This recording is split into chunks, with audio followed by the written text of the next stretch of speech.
Wow.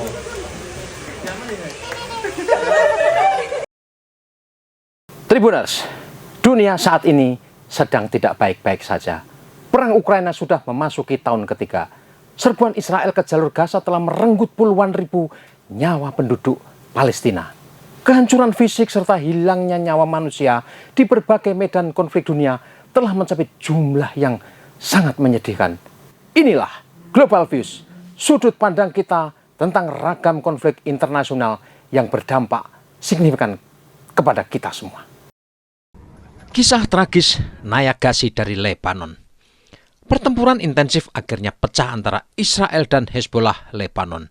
Kedua pihak bertukar serangan roket dan bom sejak 2 hari terakhir, meninggalkan luka petaka mengerikan. Ribuan warga sipil Lebanon bukan anggota Hezbollah jadi korban. Sekurangnya sudah 500 orang meninggal akibat bombardemen bertubi-tubi militer Israel ke Lebanon Selatan dan Beirut. Di antara rentetan pengeboman itu terselip kisah menyayat tentang Naya Ghazi, bocah berusia 4 tahun berikut keluarga besarnya. Bom dahsyat Israel menghantam bangunan tempat keluarga Naya tinggal, menghancurkan segalanya hingga mengubur bocah itu bersama korban-korban lainnya. Sehari setelah peristiwa itu, jasad bocah perempuan lucu itu ditemukan dalam keadaan meninggal dunia. Media sosial Lebanon menyebut Naya adalah martir perlawanan atas Israel. Naya Ghazi mencuri perhatian bukan hanya karena ia jadi korban perang semata. Ia sudah memikat jutaan orang di media sosial TikTok karena postingan Hassan Greig, seorang penata rambut di Beirut. Pria berambut gondrong itu memposting banyak momen menarik klien-kliennya, terutama anak-anak saat sedang dicukur atau dipotong rambutnya. Begitu banyak momen lucu, sedih, gembira diperlihatkan Hassan Greig dan klien-kliennya saat sedang di salonnya. Video momen seru setahun lalu saat Naya Ghazi dipotong rambutnya yang tebal dan keriting. Saat konten ini dibuat sudah ditonton 130 juta orang di akun TikTok Hassan Greig. Tawa bocah ini dan ekspresinya yang menggemaskan saat ogah dipotong rambutnya mendatangkan kegembiraan bagi banyak orang. 2 postingan terbaru Hassan Greig yang mengabarkan berita duka tentang Naya Ghazi kini juga sudah ditonton ratusan ribu orang. 2 video itu mendapat ucapan simpati dari begitu banyak orang dari berbagai negara. Kedua postingan itu diunggah saat jasad Naya Ghazi belum ditemukan. Informasi terbaru di media Lebanon kemudian menyebutkan anggota keluarga Naya Ghazi termasuk tantenya bernama Fatimah, seorang perawat, belum ditemukan dari reruntuhan gedung. Nenek Naya Ghazi, pamannya, dan beberapa kerabatnya yang lain juga masih dalam pencarian di bawah gedung hunian mereka yang sudah hancur lebur. Naya Ghazi datang dari Blida, kota kecil di Lebanon Selatan. Naya diungsikan ke rumah kerabatnya di Beirut karena situasi di Lebanon Selatan yang sangat berbahaya akibat pertempuran antara kelompok Hezbollah dan pasukan Israel. Nah, kemana arah peperangan Israel versus Hezbollah Lebanon? Akankah pertempuran ini berubah menjadi perang total yang akan membakar Lebanon, Israel, Palestina, dan bahkan mungkin Suriah? Kisah mengharukan Naya Ghazi hanyalah bagian kecil dari sisi perang panjang dan konflik tak berkesudahan di Timur Tengah. Israel bukan kali saja memerangi rakyat Lebanon. Tahun 2006 pecah pertempuran dahsyat yang meremukkan sebagian besar Lebanon Selatan. Perang berlangsung 34 hari non-stop dan berhenti ketika Perserikatan Bangsa-Bangsa memaksakan gencatan senjata di antara kedua pihak. Situasi geopolitik regional dan internasional saat ini tentu saja sudah berbeda. Israel praktis membuka front konflik dengan 5 pihak sekaligus. Pasukan Israel tak pernah berhenti menggempur target-target di Suriah, Irak, Yaman, dan tentu saja Palestina serta Lebanon. Posisi Israel sangat kuat karena ia memperoleh dukungan tak terbatas dari Amerika Serikat dan kekuatan barat lainnya. Dana dan senjata mengalir tiada putus. Semua pelanggaran hukum internasional yang dilakukan Israel dibiarkan dan seperti memperoleh kekebalan. Panasnya konflik antara Israel dan Hezbollah disulut operasi pengeboman pekan lalu lewat alat komunikasi radio panggil atau penyeranta atau pager. Ribuan pengguna pager di Lebanon dan Suriah tewas atau luka-luka saat alat mungil itu meledak serentak. Israel diyakini ada di balik operasi intelijen tempur canggih ini. Ledakan massal penyeranta itu hari berikutnya diikuti rentetan ledakan peralatan handy-talkie, tap mobil, motor listrik, telepon seluler di gerai-gerai di Lebanon. Pemimpin Hezbollah dan beberapa pejabat Lebanon mengutuk serangan ini dan bersumpah akan melakukan pembalasan hebat ke Israel. Perdana Menteri Israel Benyamin Netanyahu, Menteri Pertahanan Yoav Gallant, dan Kepala Staf Pasukan Israel Herzi Halevi mendeklarasikan fase baru operasi militer Israel ke utara. Sejak Senin pagi 23 September 2024, pasukan Israel melancarkan lebih dari 800 serangan udara terhadap target-target militer Hezbollah di Lebanon. Sehari sebelumnya, Israel melancarkan serangan presisi di kawasan Dahya Beirut yang menewaskan kepala pasukan elit Hezbollah, Ibrahim Aqil.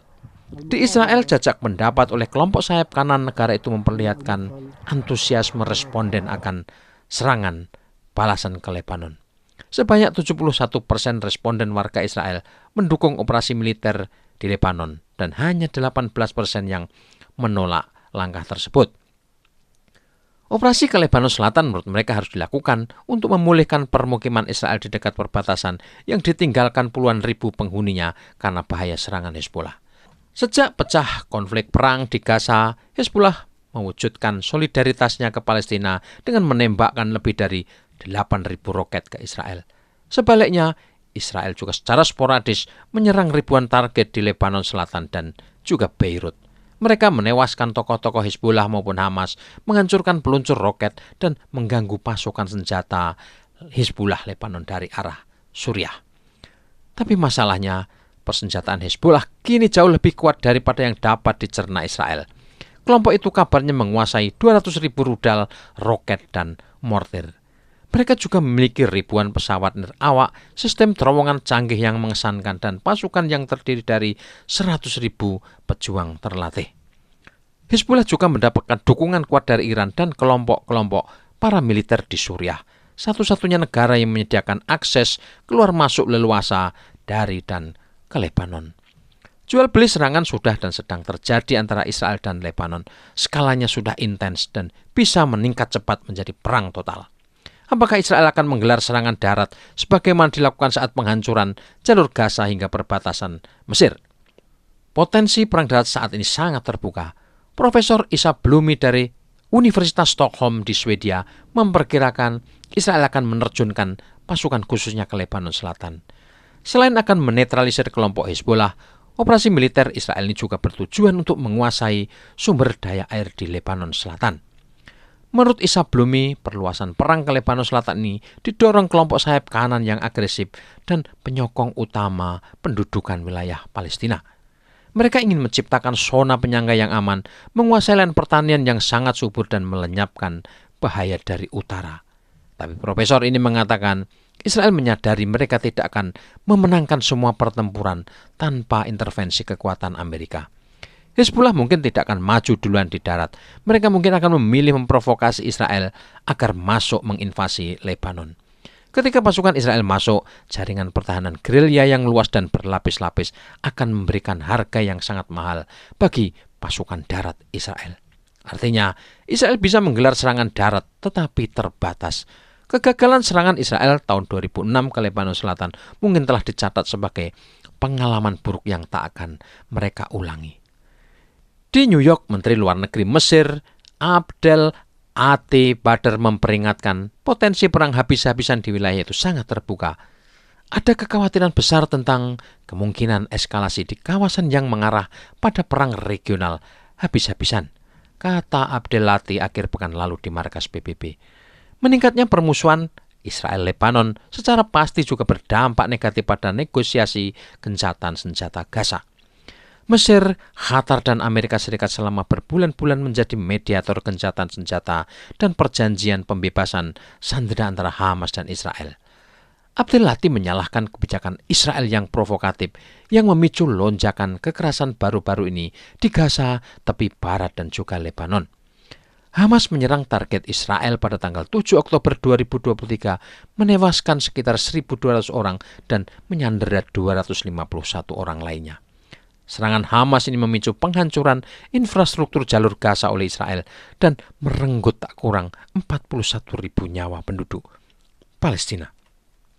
Tribuners, kisah menyedihkan Nayagasi di Beirut, Lebanon hanyalah satu di antara serpian luka kemanusiaan akibat peperangan. Ada begitu banyak anak-anak, perempuan, orang lanjut usia, para non-kombatan di Palestina, Lebanon, Suriah, Yaman, dan tentu saja juga Israel yang jadi korban.